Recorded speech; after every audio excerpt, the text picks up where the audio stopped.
Let's try to understand the difference between two prepositions, by and under दूसरे से. The first sentence is I will be at my office by 10. And another is I will be at my office until 10. I will be at my office by 10. It means कि you will be there. आप वहाँ पे होंगे either before or at 10 a.m.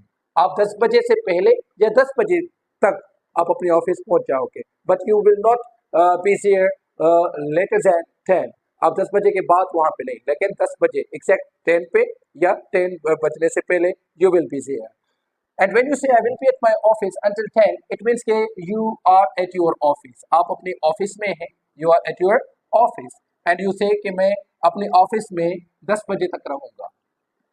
When you say I'm at my office until 10, it means कि you are at your office and you will stay there until 10. आप 10 बजे तक वहाँ पे